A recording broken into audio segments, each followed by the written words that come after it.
नमस्कार और स्वागत है आप सबका हमारे आज के विचार विमर्श में। आज हम भारतीय साहित्य के खजाने से एक बड़ी दिलचस्प कहानी लेकर आए हैं, आर.के. नारायण की a horse and to goats. हाँ, तो हमारे पास इस कहानी के कुछ मुख्य अंश हैं और आज हम उन्हीं पर बात करेंगे, उन्हीं के इर्द गिर्द। तो सोचिए, दक्षिण भारत का एक छोटा सा गांव कृत्तम, शायद नाम भी कम लोगों ने सुना हो। धूल भरी गलियां, एकदम सादा जीवन, और यहीं रहते हैं हमारे कहानी के मुख्य पात्र मुनि, एक बहुत गरीब बूढ़े आदमी। अब आप सोच रहे होंगे कि भाई एक बूढ़ा आदमी और उसकी 2 बकरियों की कहानी में ऐसा क्या खास हो सकता है। हाँ, सुनने में तो बड़ा साधारण लगता है। बिल्कुल, लेकिन असल में इसमें बहुत कुछ है। देखिए, भाषा की दिक्कतें हैं, 2 बिल्कुल अलग कल्चर आमने सामने आते हैं। और इन सब के बीच एक ऐसी गलतफहमी पनपती है जो बड़ी मजेदार भी है और सोचने पर मजबूर भी करती है। हाँ बिल्कुल, मानवीय स्थितियों का एक आईना कह सकते हैं इसे। सही कहा। तो चलिए कृतम गांव चलते हैं और मुनि की दुनिया में थोड़ा और गहराई से उतरते हैं। सबसे पहले मुनि के हालात देखते हैं। कृतम जैसा कहानी में बताया गया है, वैसा ही एक गांव है जहां जिंदगी बहुत धीमी है, मतलब आधुनिकता अभी पहुंची नहीं है वहां। हाँ बिल्कुल, हाशिए पर। और उसी गांव के किनारे पर रहता है मुनि।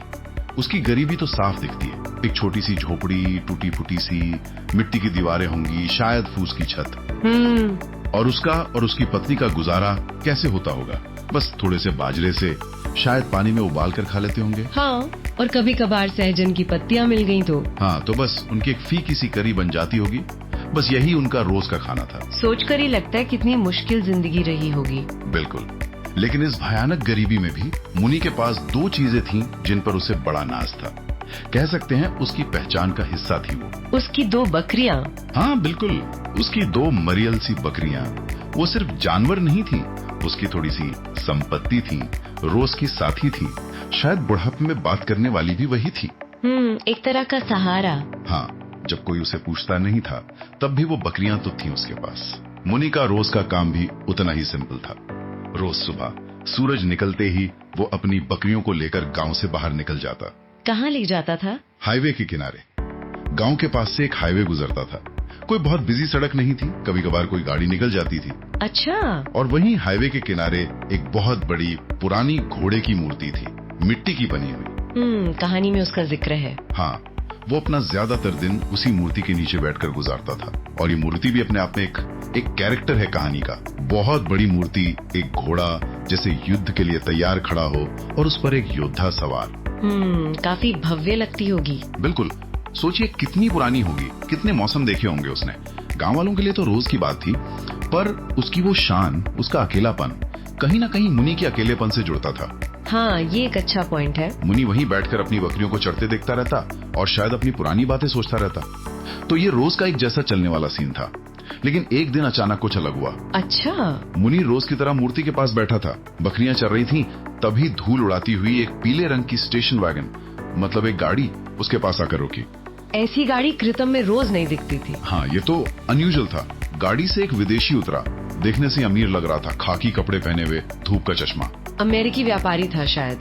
हाँ, एक अमेरिकी व्यापारी भारत घूमने निकला था, शायद कुछ एंटीक चीजें ढूंढ रहा था, और उसकी नजर पड़ी सीधी उस घोड़े की मूर्ति पर। उसे तो वो एक कमाल की कलाकृति लगी, एक एंटीक पीस। उसके मन में तुरंत आया, अरे इसे खरीद कर अमेरिका ले जाऊं, अपने लिविंग रूम में सजाऊंगा। मतलब उसने उसे एक बेचने की चीज समझा। बिल्कुल, और बस यहीं से कहानी का सबसे मजेदार और ट्रैजिक कॉमिक हिस्सा शुरू होता है। वो अमेरिकी मुनि के पास गया।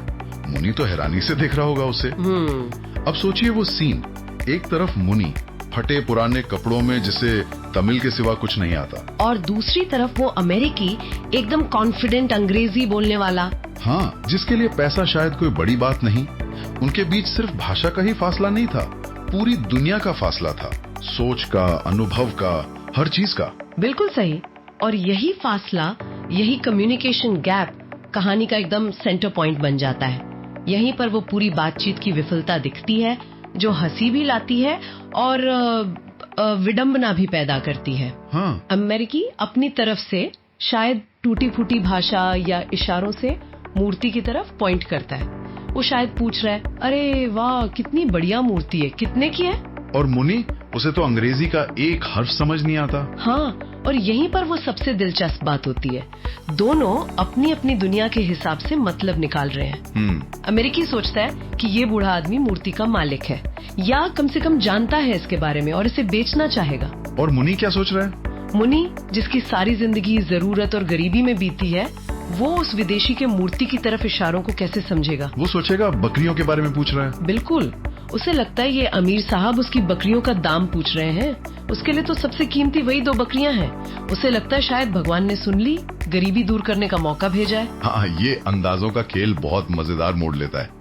मुनी सोच रहा है बकरियों का सौदा है, अमेरिकी सोच रहा है मूर्ति का। अमरीकी शायद उंगलियों से कुछ कीमत बताता है या कुछ बोलता है, जो मुनी के लिए बस आवाजें हैं। और मुनी क्या करता होगा? वो शायद बड़े गर्व से अपनी बकरियों की तरफ इशारा करता है, उनकी उम्र बताता है, उनकी खासियतें गिनाता है, सब अपनी तमिल में। और अमेरिकी उसे देखकर और पक्का हो जाता है कि हाँ, सौदा हो रहा है। हाँ। उसे लगता है कि बूढ़ा आदमी मूर्ति बेचने को तैयार है और अब बस कीमत तय हो रही है। ये पूरी बातचीत बिना आवाज की फिल्म जैसी है। डायलॉग है ही नहीं, सिर्फ गलतफहमियां हैं। सोचिए, एक ही जगह पर 2 लोग एक ही चीज देख रहे हैं, पर दिमाग में 2 बिल्कुल अलग सौदे चल रहे हैं। और फिर आता है वो मोमेंट जिसे हम कह सकते हैं डील फाइनल हो गई। हालांकि वो डील तो हवा में ही थी। हाँ, गलतफहमियों पर टिकी हुई डील। अमेरिकी को लगता है कीमत तय हो गई, वो जेब से पैसे निकालता है और मुनी के हाथ में एक 100 रुपए का नोट थमा देता है। 100 रुपए? हाँ। अब जरा एक पल रुक कर सोचिए, मुनी के लिए 100 रुपए उस जमाने में कृतम जैसे गांव में बहुत बड़ी रकम रही होगी। शायद उसने पूरी जिंदगी में इतने पैसे एक साथ देखे ही ना हो। नोट देखकर उसकी आंखें चौंधिया गई होंगी। चेहरे पर पहले हैरानी, फिर बेइंतहा खुशी। उसे पक्का यकीन हो गया कि उसने अपनी वो मरियल सी बकरियां इस अमीर विदेशी को बेच दी। अब बीवी खुश होगी, घर में कुछ अच्छा बनेगा। हाँ, शायद कर्ज उतर जाएगा। कोई सपने देखने लगा होगा वो। बिल्कुल, सपना सच होने जैसा। और दूसरी तरफ वो अमेरिकी, वो भी कम खुश नहीं था। हाँ, वो भी अपनी कामयाबी पर फूला नहीं समा रहा था। उसे लग रहा था कितने सस्ते में भारत की एक बेशकीमती पुरानी कलाकृति मिल गई उसे। 100 रुपए उसके लिए क्या थे? शायद एक कप कॉफी के बराबर भी नहीं। सही बात है। उसे लग रहा था क्या बढ़िया डील मारी है। वो शायद सोच रहा होगा अब इसे पैक कैसे करवाऊं, शिप कैसे करूं, अमेरिका में दोस्त कितने इम्प्रेस होंगे। हाँ, दोनों अपनी अपनी जगह खुश, अपनी अपनी गलतफहमी में मस्त। लेकिन ये खुशी ज्यादा देर टिकी नहीं, खासकर मुनी के लिए।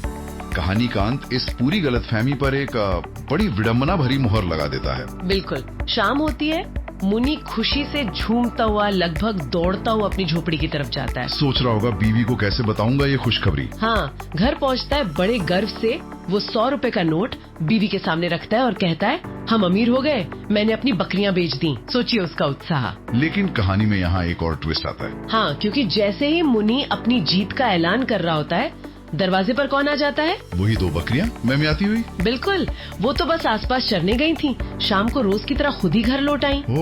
अब मुनि की पत्नी का गुस्सा 7वें आसमान पर। उसे लगता है मुनि ने ये पैसे कहीं से चुराए हैं या कोई गड़बड़ की है, बकरियां बेचने की झूठी कहानी बना रहा है। बेचारा मुनि। हाँ, कहाँ वो अमीरी के सपने देख रहा था और कहाँ अब बीवी की डांट और शक का सामना कर रहा है। उसकी सारी खुशी एक पल में गायब। उसके लिए तो सौदा कैंसिल, सपना टूट गया। और उसी वक्त मीलों दूर वो अमेरिकी, वो शायद किसी बड़ी क्रेन और ट्रक का इंतजाम कर रहा होगा, मजदूरों को इंस्ट्रक्शंस दे रहा होगा कि कैसे उस विशाल घोड़े की मूर्ति को संभाल कर उठाना है, पोर्ट तक ले जाना है, ताकि उसे जहाज पर लादकर अमेरिका ले जाया जा सके। हाँ, उसके लिए तो सौदा एकदम पक्का था, सफल था। उसने अपनी खरीदी हुई चीज पाली थी। ये कितना सटीक दिखाता है कि एक ही घटना, एक ही लेन देन 2 लोगों के लिए कितने अलग मायने रख सकता है। बिल्कुल, और कितने अलग नतीजे ला सकता है। सही। यही इस कहानी की खूबसूरती भी है और गहराई भी। ये सिर्फ एक हंसी मजाक का किस्सा नहीं है, ये दिखाती है कि कम्युनिकेशन गैप, मतलब संवादहीनता, कैसे 2 बिल्कुल अलग अलग रियलिटीज, मतलब वास्तविकताएं बना सकती हैं। मुनि की दुनिया में अंत निराशा वाला है, जबकि अमेरिकी की दुनिया में वो एक कामयाब बिजनेस ट्रिप का हिस्सा है। और इस सब की जड़ भाषा और संस्कृति की दीवार। अगर हम इसके मूल विषयों पर ध्यान दें, जैसा हमारे स्रोत भी बताते हैं, तो कई परतें हैं। सबसे साफ तो है भाषा की रुकावट और कल्चरल डिफरेंस से पैदा होने वाली वो मजेदार गलतफहमियां। हाँ, लेखक ने इसे बड़ी खूबी से दिखाया है, बिना किसी को गलत ठहराए। हाँ, दोनों अपनी अपनी जगह सही लग रहे हैं अपनी समझ के हिसाब से। ये सिर्फ भाषा का अंतर नहीं है, ये दुनिया देखने का भी फर्क है। बिल्कुल। और दूसरा अहम मुद्दा जो बहुत गहराई से सामने आता है वो है ग्रामीण भारत की गरीबी और पश्चिमी दुनिया के पैसे के बीच का फासला। हाँ, 100 रुपए का मूल्य दोनों के लिए कितना अलग था। वही तो, मुनि के लिए 100 रुपए जिंदगी बदलने वाली रकम है, उसके सपनों की कीमत। अमेरिका के लिए वो कुछ नहीं, शायद जेब खर्च। ये कहानी उस आर्थिक असमानता को बिना कोई लेक्चर दिए बहुत मार्मिक ढंग से दिखाती है। ये दिखाती है कि मूल्य कितना रिलेटिव होता है, कितना सापेक्ष। और क्या आपको लगता है ये विषय आज भी उतने ही प्रासंगिक है? मुझे तो लगता है पहले से कहीं ज्यादा। आज ग्लोबलाइजेशन का जमाना है, हम पहले से कहीं ज्यादा अलग अलग कल्चर और भाषाओं के लोगों से मिलते हैं, बात करते हैं, व्यापार करते हैं। सही बात है। लेकिन क्या हम सच में एक दूसरे को समझ पाते हैं? ये कहानी याद दिलाती है कि सिर्फ शब्दों का ट्रांसलेशन काफी नहीं है। हमें एक दूसरे का कॉन्टेक्स्ट, उनकी हालात, उनके वैल्यूज, उनको समझने की कोशिश करनी होगी। तो इससे ये जरूरी सवाल उठता है कि हम अलग अलग बैकग्राउंड के लोगों के बीच असली समझ कैसे बढ़ा सकते हैं? क्या टेक्नोलॉजी और बिजनेस हमें पास ला रहे हैं या सिर्फ ऊपर ऊपर से जोड़ रहे हैं, जबकि समझ की खाई तो वैसी ही है। तो इस सब का निचोड़ क्या निकालें? ये कहानी जो ऊपर से देखने में बहुत सीधी सादी लगती है, हमें कम्युनिकेशन की नाजुकता के बारे में बताती है। हाँ बिल्कुल। ये बताती है कि हम अक्सर दुनिया को अपने छोटे से नजरिए से देखते हैं और मान लेते हैं कि दूसरा भी वैसा ही सोच रहा होगा। अपने फ्रेम ऑफ रेफरेंस से। हाँ, ये हमें एम्पैथी मतलब सहानुभूति और दूसरे की जगह खुद को रखकर सोचने की जरूरत पर जोर देती है।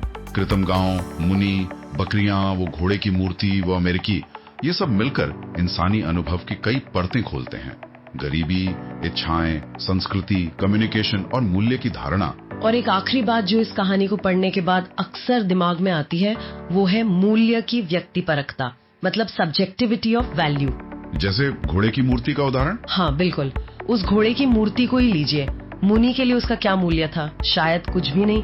वो रोज उसे देखता था, उसके लिए वो बस एक पुरानी चीज थी जो धूप से बचाती थी, उसके जीवन का एक पैसिव हिस्सा। लेकिन अमरीकी के लिए, उसके लिए वो एक खजाना थी, एक एंटीक पीस, जिसे वो खरीद कर घर ले जाकर अपनी अमीरी और अपनी समझ दिखा सकता था। एक ही चीज पर दो लोगों के लिए उसका मतलब, उसका मूल्य कितना अलग। ये वाकई सोचने वाली बात है। क्या किसी चीज की कीमत उसमें होती है या देखने वाले की नजर में, उसकी जरूरत में, उसकी संस्कृति में होती है? शायद ये कहानी यही इशारा करती है। मूल्य अक्सर हमारे अपने अनुभव, हमारी जरूरतें, हमारी उम्मीदें तय करती हैं। और जब ये मूल्य टकराते हैं या एक दूसरे को समझ नहीं पाते, तब भी गलतफहमियां पैदा होती हैं, ठीक वैसे ही जैसे भाषा के अंतर से होती हैं। ये कहानी हमें याद दिलाती है कि समझ बनाना एक लगातार चलने वाला प्रयास है। ये सिर्फ शब्दों के लेन देन से कहीं ज्यादा गहरा है। वाकई एक छोटी सी कहानी और कितने सारे गहरे विचार छिपे इसमें। इस दिलचस्प कहानी और इसके अलग अलग पहलुओं पर हुई इस गहरी बातचीत में हमारे साथ शामिल होने के लिए आप सभी का बहुत बहुत धन्यवाद। हाँ, धन्यवाद। अगर आपको ये बातचीत जानकारी भरी और दिलचस्प लगी तो प्लीज इसे लाइक करें और अपने दोस्तों, जानने वालों के साथ शेयर भी करें। कहते हैं ना, ज्ञान बांटने से बढ़ता है। बिल्कुल। और हाँ, अगर आप आगे भी ऐसे ही विषयों पर गहरी चर्चा और विश्लेषण सुनना चाहते हैं तो हमारे चैनल को सब्सक्राइब करना ना भूलें और वो जो घंटी का बटन है, नोटिफिकेशन बेल, उसे भी दबा दें ताकि आप कोई भी नई चर्चा मिस ना करें।